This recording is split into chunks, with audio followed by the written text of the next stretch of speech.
External teacher এসে ভাইভাতে কেন পর্দাশীল কাউকে মুখ খুলতে বলে, এ ব্যাপারে কিছু বলবেন প্লিজ। আজকের আধুনিক বিশ্ব ইসলাম বিরোধী নয়, বরং ইসলাম বান্ধব। কিভাবে ইসলাম বান্ধব? এটি আমাদের সংকীর্ণতা। আপনি বাংলাদেশের ইউনিভার্সিটি কলেজগুলোতে যাবেন, আপনাকে বলবে যে আপনি মুখ খুলেন, কথার কথা আমি বলতেছি। বা অনেক মুসলিম দেশের ইমিগ্রেশন ক্রস করবেন, বলবেন মুখ খুলেন। কিন্তু দেখা যাচ্ছে আপনি ইংল্যান্ডের ইমিগ্রেশন ক্রস করতেছেন, আপনাকে মুখ খোলার কথা বলা হবে না। কেন? অত্যাধুনিক প্রযুক্তি, আমার ফিঙ্গারপ্রিন্ট দিয়ে সে আমাকে ফাইন্ড আউট করতে পারতেছে আমার পরিচয়, আমার আইডেন্টিটি, কেন আমার মুখ দেখবে? তাহলে আপনার যদি ছাত্রীর পরিচয় আইডেন্টিটি করার প্রয়োজন হয়, আপনি উন্নত ব্যবস্থাপনা করেন। এত বড় বিজ্ঞান ও প্রযুক্তি নাম লাগিয়ে রেখেছেন, ফিঙ্গারপ্রিন্টের ব্যবস্থা থাকবে না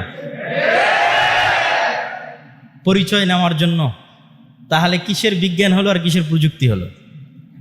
বিজ্ঞান ও প্রযুক্তি বিশ্ববিদ্যালয়ে যদি ছাত্রীকে পরিচয় দিতে মুখ খোলা লাগে, তাহলে এটা তো বিজ্ঞান প্রযুক্তি হলো না, অন্ধত্ব হলো।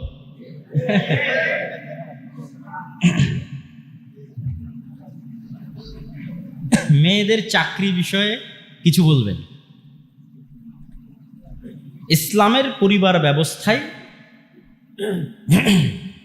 আচ্ছা, তার আগে আরেকটু ভূমিকা দিয়ে, সেটি হচ্ছে আল্লাহ সুবহানাহু ওয়া তাআলা সৃষ্টিগতভাবে যে মেয়েদেরকে দুর্বলের কথা বললেন, এটি একদম সায়েন্টিফিক্যালি অযৌক্তিক নয়। হরমোনাল পার্থক্য আছে। ম্যাসকুইলিন যে হরমোন, মানে পৌরুষত্বের যে হরমোন, সেটি পুরুষদের মধ্যে আছে, আর নারীদের যে হরমোন সেটি নারীদের মধ্যে আছে। ফলত স্বভাবে কিছু পার্থক্য আছে। সব বাদ দিলাম, আপনি এই 24-এর আন্দোলনের কথা ধরেন, মেয়েদের একটা ভালো ভূমিকা ছিল, কিন্তু দেখবেন যেগুলো একদম ক্রিটিক্যাল মোমেন্ট, ভয়ঙ্কর সিচুয়েশন, সেখানে দেখবেন মেয়েরা নাই।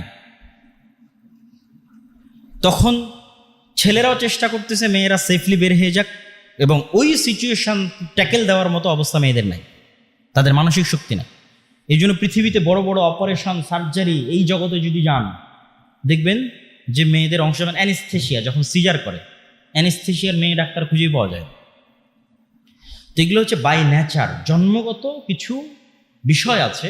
কিছু কিছু বিষয়ে মেয়েরা এগিয়ে, কিছু কিছু বিষয়ে ছেলেরা এগিয়ে। তো শয়তানের জন্য খুবই সহজ হয় একজন মেয়েকে ফেমিনিস্ট করা। একবার একজন মেয়েকে ফেমিনিস্ট করতে পারলে, মানে অ্যাজ এ নারী সে পুরুষের চাইতে বেশি পাওয়ারফুল, এবং এই পাওয়ার খাটানোর রাস্তা তার সামনে তৈরি হলে, অর্থনৈতিকভাবে হোক, পদের কারণে হোক, যে কোনোভাবে হোক, তখন যে ম্যাসাকারটা হয়, ওই ম্যাসাকারটা একজন পুরুষের তুলনায় বেশি ভয়ঙ্কর হয়। আবারও 24-এর আন্দোলনের কথা আসবে। এই জায়গায় যদি শেখ হাসিনা না হয়ে একজন পুরুষ হতো, অনেক আগে পদত্যাগ করে দিত, অনেক আগে। কিন্তু যেহেতু মহিলারা, তাদের শয়তান তাদেরকে যখন ফেমিনিস্ট করে, মানে সে নারী এবং তাকে পাওয়ার প্রয়োগ করার রাস্তা দেওয়া হয়েছে, অসংখ্য অর্থ দেওয়া হয়েছে, পদ দেওয়া হয়েছে, ক্ষমতা দেওয়া হয়েছে, তখন যে ম্যাসাকারটা হয় ওটা অনেক ভয়ঙ্কর, অনেক খারাপ। এই জন্য স্বাভাবিকভাবে ইসলামের পারিবারিক নিয়ম হচ্ছে অর্থ উপার্জন করবে পুরুষ, পরিশ্রম করবে পুরুষ, আর মেয়ে তার সন্তান সন্ততিকে আরেকজন শক্তিশালী পুরুষে পরিণত করার জন্য কাজ করবে। এই জন্য আপনাদেরকে আরেকটা ছোট্ট জিনিস এখানে বলে যায়, এটা বাস্তবে প্র্যাকটিক্যাল পরীক্ষা করবেন।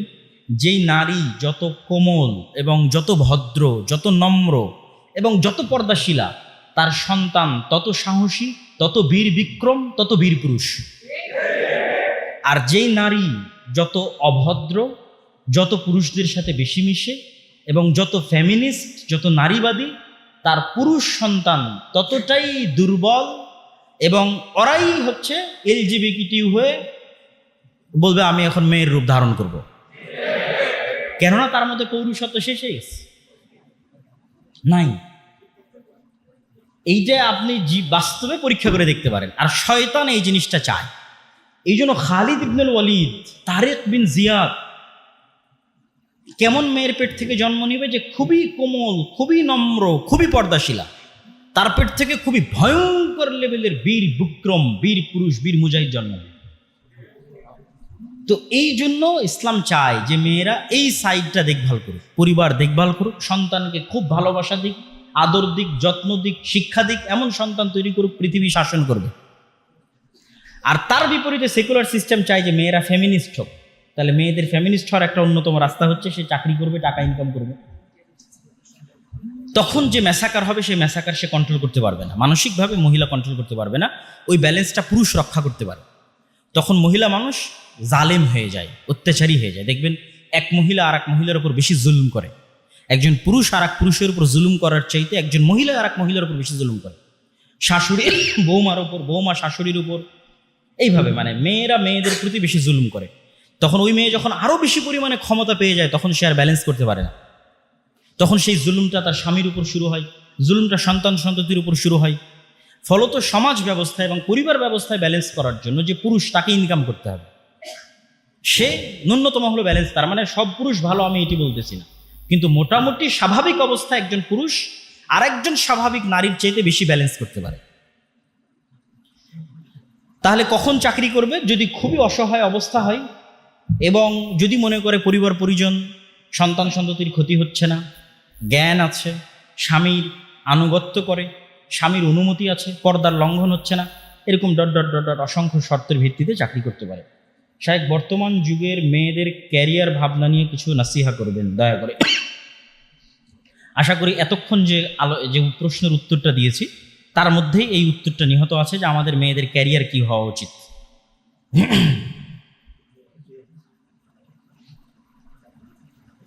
বিয়ের ক্ষেত্রে ব্যক্তিটি কি পূর্ব নির্ধারিত থাকে? মানে জীবন সঙ্গীর কথা বলছি না, দোয়ার মাধ্যমে আমার উত্তম জীবন সঙ্গী পেতে পারি? আল্লাহ সুবহানাহু ওয়া তাআলা নিজেই তাকদীর নির্ধারণ করেছেন, আবার আল্লাহ সুবহানাহু ওয়া তাআলা নিজেই দোয়া করার আদেশ দিয়েছেন। আল্লাহ সুবহানাহু ওয়া তাআলা নিজেই চেষ্টা করার আদেশ দিয়েছেন। সবার কথা বাদ দিলাম, আপনি মুসা আলাইহিস সালামের জীবনী পড়ে দেখেন। মুসা আলাইহিস সালামকে আল্লাহই বলছে তুমি যাও ফিরআউনের কাছে, আল্লাহ জানেন এখানে কি ঘটবে।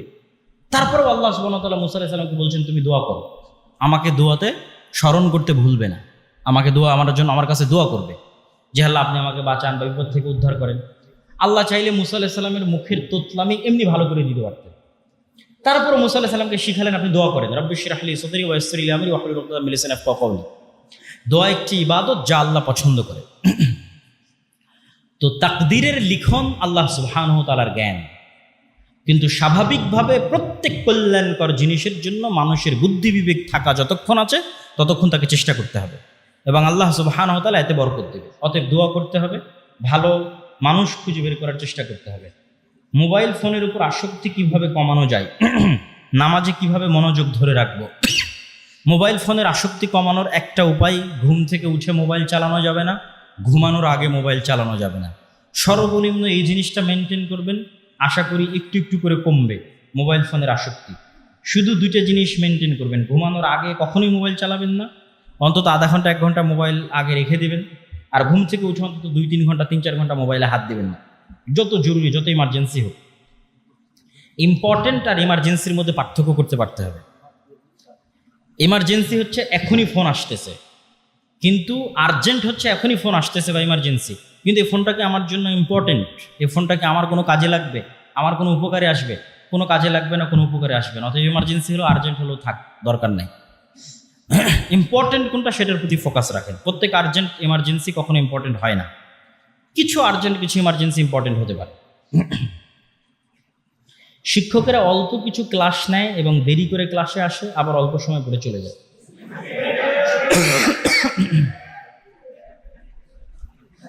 ছাত্ররা বৈষম্যের বিরুদ্ধে আন্দোলন করলো, তো এটা কি বৈষম্য নয়?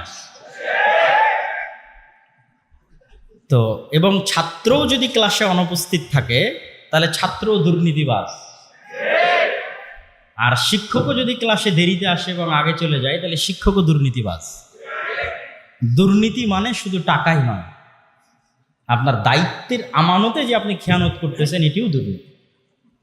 আর এই দুর্নীতি বহির্বিশ্বে দেখা যায় না বলেই তারা এত উন্নত, আর এই দুর্নীতি আমাদের দেশে আছে বলেই আমরা এতটা অনুন্নত এবং আমরা এটাকে অপরাধী মনে করি না।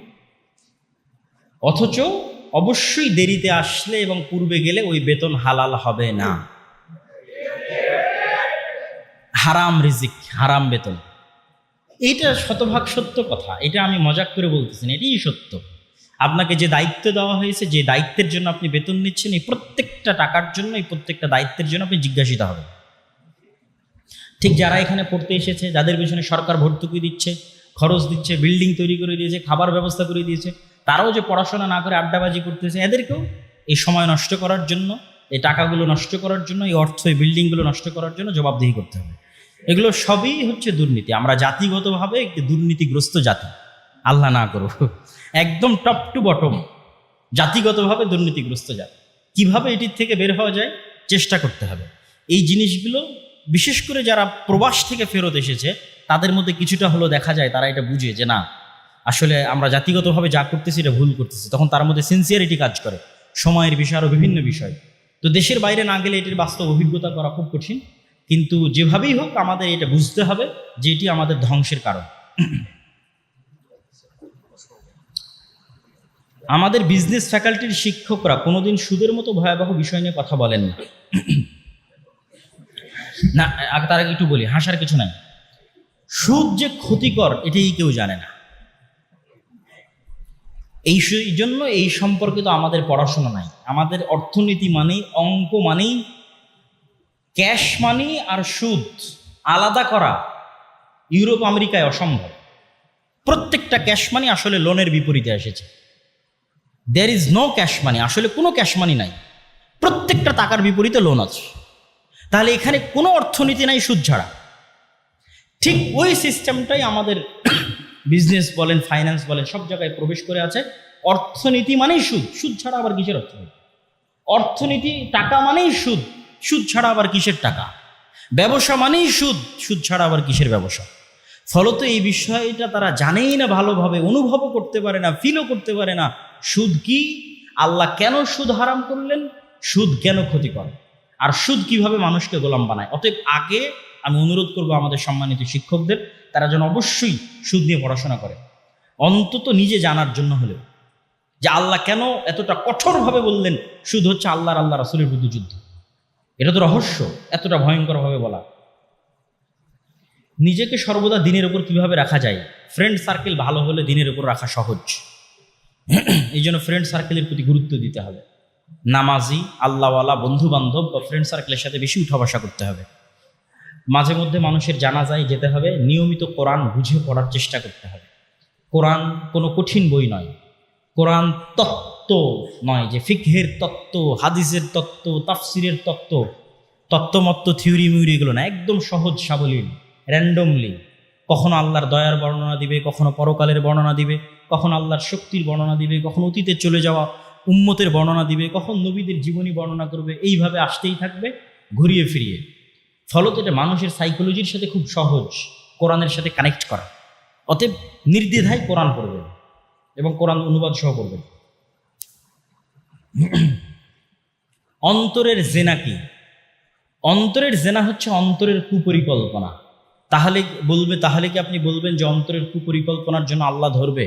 আল্লাহ সুবহানাহু ওয়া তাআলা, রাসূল সাল্লাল্লাহু আলাইহি ওয়াসাল্লাম আল্লাহ সুবহানাহু ওয়া তাআলার পক্ষ থেকে বলে দিয়েছেন, ইন্নাল্লাহা তাজাওয়াজা আন উম্মতি, আল্লাহ আমার উম্মতের অন্তরের কুপরিকল্পনা মাফ করে দিয়েছেন। আচ্ছা, তাহলে কোন অন্তরের কুপরিকল্পনা জেনা হিসেবে বিবেচিত হবে? যেটির উপর মানুষ আজমে মুসাম্মাম করেছে। আজমে মুসাম্মাম মানে শক্ত সিদ্ধান্ত নিয়েছে, ফাইনাল ডিসিশন নিয়েছে যে আমি এটি করব, এবং সেটি করার জন্য চেষ্টাও করেছে।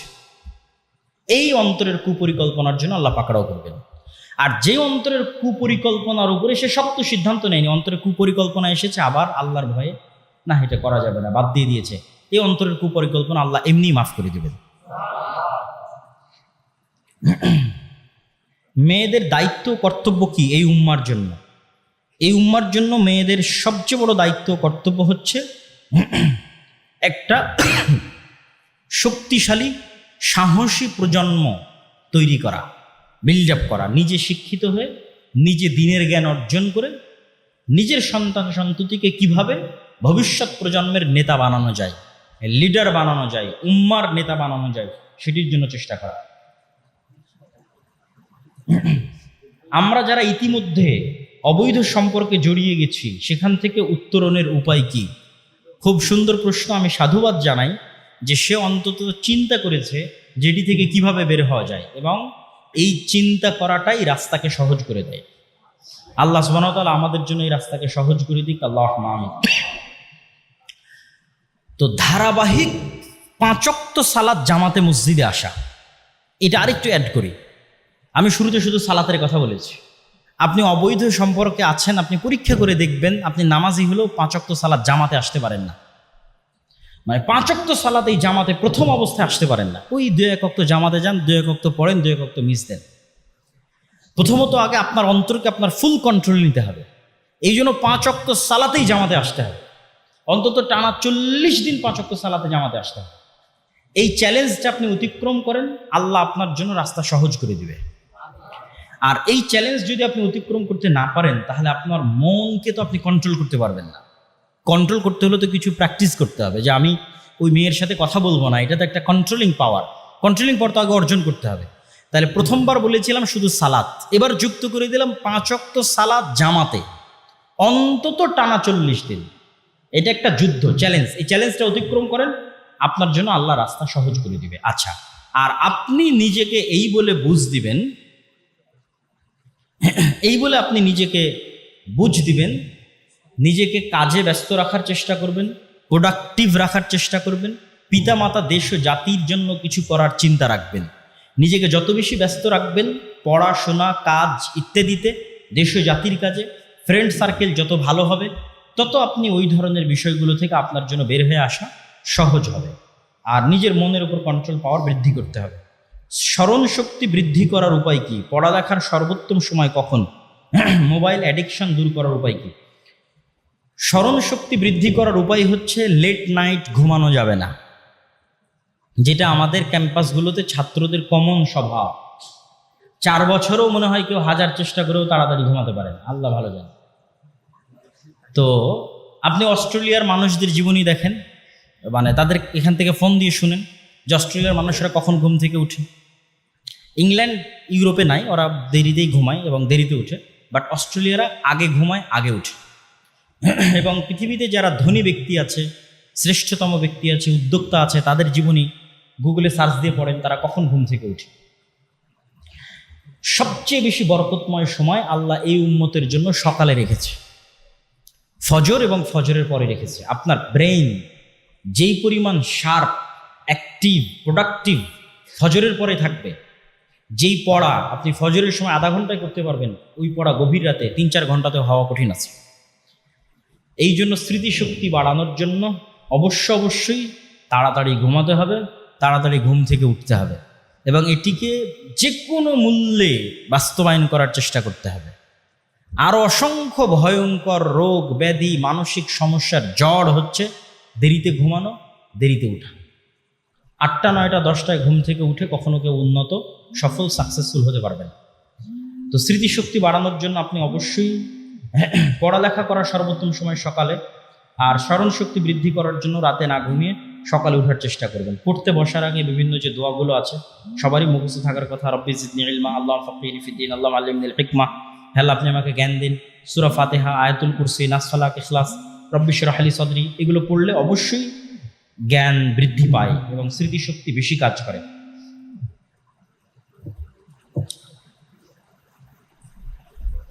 শাইখ কিছু ইসলামী বই সাজেস্ট করুন যেগুলো মুসলিম নারীর জন্য পড়া আবশ্যক। প্রথমত, যে 4 জন শ্রেষ্ঠ নারী তাদের জীবনী পড়েন। মারিয়াম আলাইহিস সালাতু ওয়াস সালামের জীবনী পড়েন, ফেরাউনের স্ত্রীর জীবনী পড়েন, আয়েশা রাদিয়াল্লাহু তাআলা আনহার জীবনী পড়েন, খাদিজা রাদিয়াল্লাহু তাআলা আনহার জীবনী পড়েন। আরও যারা শ্রেষ্ঠতম নারী রাসূল সাল্লাল্লাহু আলাইহি ওয়াসাল্লামের যুগে বা তার পূর্বে অতিক্রম করে গেছে তাদের জীবনী পড়েন। এবং একটা বই পাওয়া যায় যে পৃথিবীর যারা হাদিস বর্ণনাকারী মুহাদ্দিসা, নারী মুহাদ্দিসা, তাদের উপর একটা গবেষণা আছে, ইন্ডিয়ার একজন লেখক আকরাম নাদভি, এটা সম্ভবত বাংলাতে অনুবাদ হয়েছে। শুধু মুহাদ্দিসা, মুফাসসিরা, হাদিস বর্ণনাকারী মহিলা মানুষ, হাদিসের উপর পণ্ডিত, তাদের জীবনী তুলে ধরা আছে।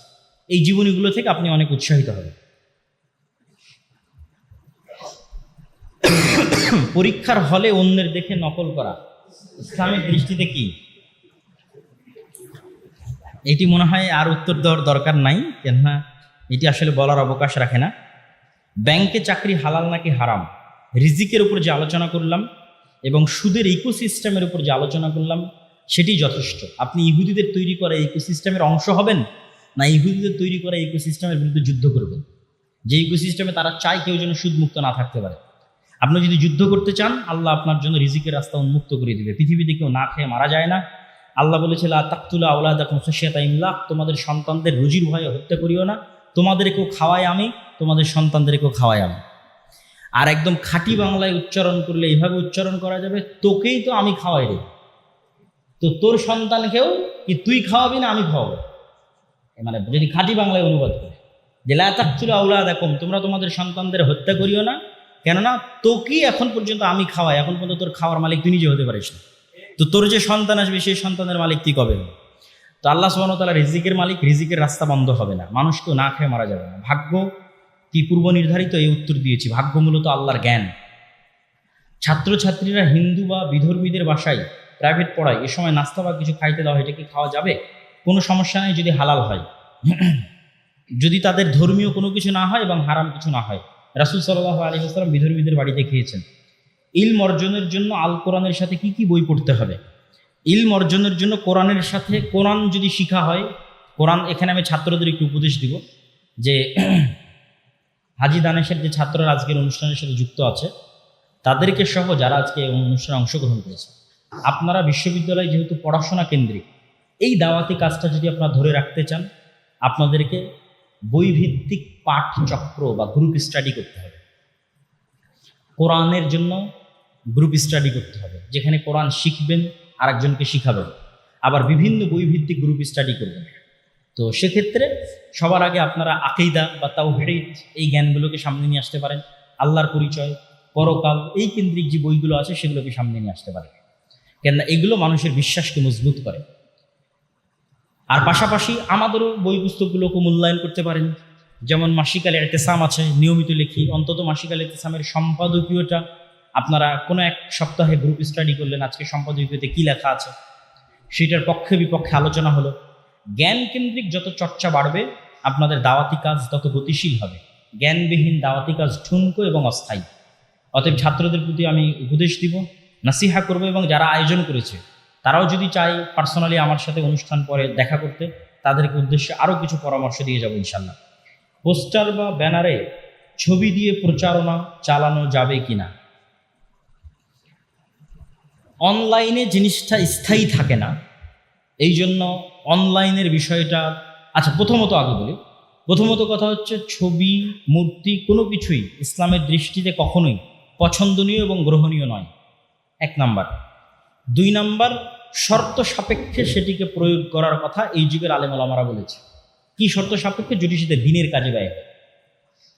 তো দিনের কাজে ব্যয় হয়, মোবাইলের মধ্যে তো মোবাইল থেকে হারিয়ে যাচ্ছে, কিন্তু যখন একটা ছবি প্রিন্ট হচ্ছে তখন সেটি ঝুলন্ত থাকতেছে, সেটির প্রতি সম্মান বা শ্রদ্ধাও চলে আসতে পারে মানুষের অন্তরে।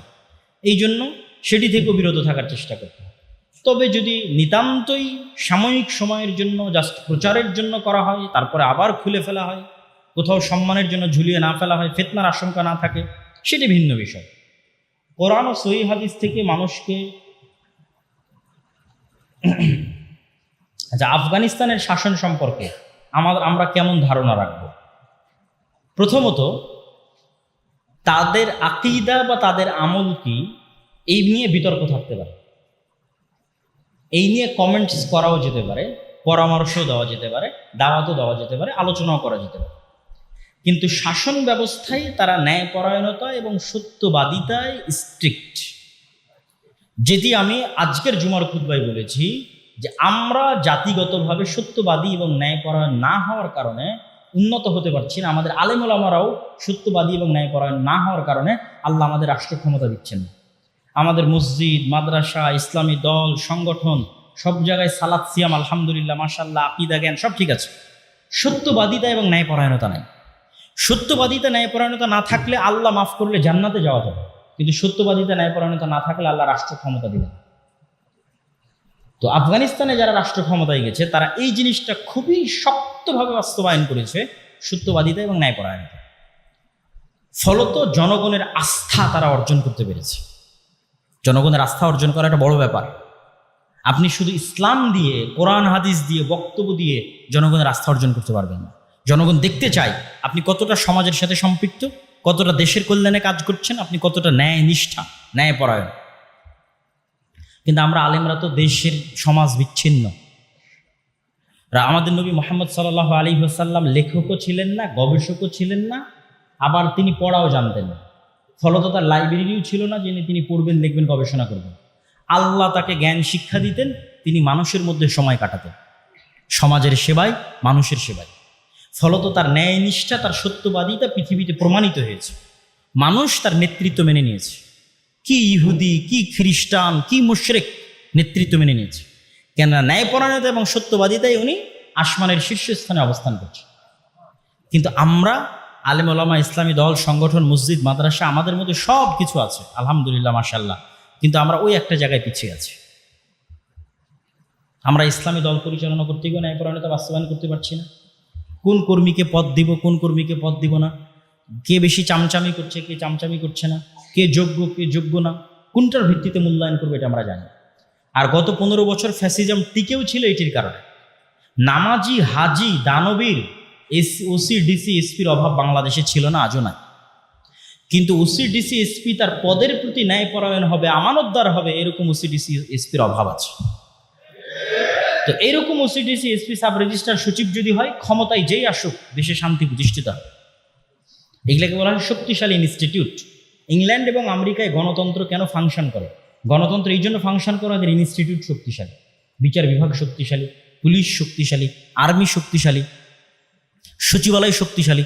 মানে যে যার জায়গায় দায়িত্বে আছে সে তার দায়িত্বের জায়গায় স্ট্রিক্ট, ন্যায় এবং সৎ। ফলত ক্ষমতায় ডোনাল্ড ট্রাম্প কি জো বাইডেন এটা অতটা ম্যাটার করে না।